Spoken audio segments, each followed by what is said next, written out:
অনেক প্রার্থী নির্বাচনের তফসিল ঘোষণার আগে যে পোশাকে ছিলেন, তফসিল ঘোষণার পরে জোটে যোগ দেওয়ার পরে পোশাক বদল করে ফেলেছেন। আমরা আব্দুল নূর তুষারের কাছে শুনবো। দিল্লিতে আবার আওয়ামী লীগের সমর্থকরা এখন প্রকাশ্যে এসেছেন এবং শেখ হাসিনার একটি ভয়েসও তারা চালাচ্ছেন। তো সেই জায়গা থেকে আবারও এই প্রশ্নের উত্থান হচ্ছে যে আমাদের গত নির্বাচনগুলো কিন্তু সুষ্ঠু হয়নি, যেহেতু সেখানে অন্তর্ভুক্তিমূলক কোনো কিছু ছিল না। এখন আওয়ামী লীগকে বাদ রেখে এই নির্বাচন নিয়েও তো ভবিষ্যতে প্রশ্ন উঠবে যে এটি অন্তর্ভুক্তিমূলক হয়নি। একটা পার্থক্য আছে, সেটি হচ্ছে যে আগে যখন অন্তর্ভুক্তিমূলক হয় নাই তখন দলগুলি স্বেচ্ছায় নির্বাচন বর্জন করেছিল, কেউ তাদেরকে স্থগিত করে নাই বা তাদের দলের নিষিদ্ধ হওয়া কিংবা তাদের দলের অনেকে শাস্তিপ্রাপ্ত আসামি হয়ে যাওয়া ব্যাপারটা হয় নাই। অনেকে হয়তো জেলে ছিলেন কিন্তু তারা স্বেচ্ছায় নির্বাচন বর্জন করেছিলেন। তারা বলেছিলেন যে নির্বাচন ঠিক হবে না, নির্বাচন রিগড হবে, এই কারণে তারা নির্বাচন করেন না। আর এইবার যেটি হয়েছে সেটি হচ্ছে আওয়ামী লীগ আইনগতভাবেই নির্বাচনে অংশ নিতে পারছে না, অর্থাৎ নির্বাচন কমিশন তাদের সরকারের নির্দেশ অনুযায়ী এবং নির্বাচন কমিশনের সিদ্ধান্ত অনুযায়ী তাদের দলের যে নিবন্ধন সেটিকে স্থগিত করেছেন। এবং সরকারের উপদেষ্টা আসিফ নজরুল জানিয়েছিলেন যে বিচার সম্পূর্ণ না হওয়া পর্যন্ত এই স্থগিতাদেশ তুলে নেওয়ার কোনো সম্ভাবনা নাই।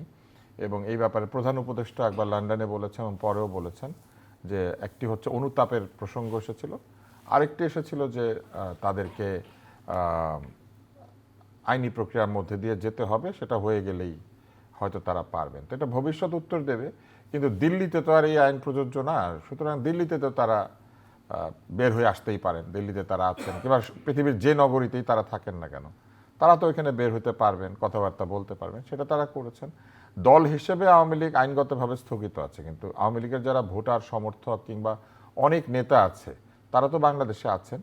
ফলে তারা হয়তো ভোট দিবেন অথবা দিবেন না, তারা কি করবেন করবেন না, হয়তো আওয়ামী লীগ সেই বিষয়ে তাদের সঙ্গে একটা যোগাযোগ স্থাপনের চেষ্টা করছে। আওয়ামী লীগের নেতাদের হয়ে কথা বলার তো কোনো উপায় আমার নাই অন্তত, কারণ আমি তো আর তাদেরকে রিপ্রেজেন্ট করি না। কিন্তু এটা ঠিক যে অন্তর্ভুক্তিমূলক নির্বাচন বলতে যেটা বোঝায় সেখানে সকল বৃহৎ ভোটার গোষ্ঠীর পছন্দের দলকে হাজির থাকতে পারলে বা রাখতে পারলে ভালো।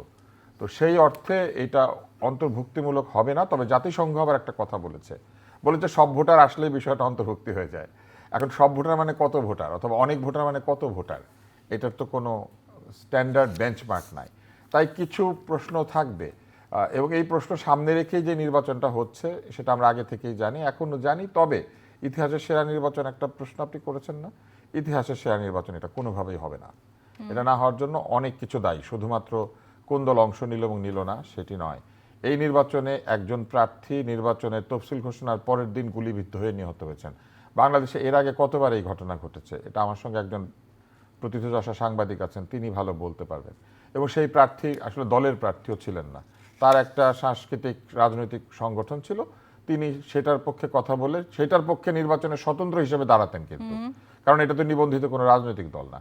একজন স্বতন্ত্র প্রার্থী যার অনেক জনপ্রিয়তা আছে, তিনি একটা গুরুত্বপূর্ণ আসনে প্রতিদ্বন্দ্বিতা করছিলেন, তিনি নিহত হলেন। এইরকম একটি ঘটনা যখন নির্বাচনের ঠিক তফসিল ঘোষণা পরের দিন ঘটে, তখন সেটা সেরা নির্বাচন কিভাবে হয়?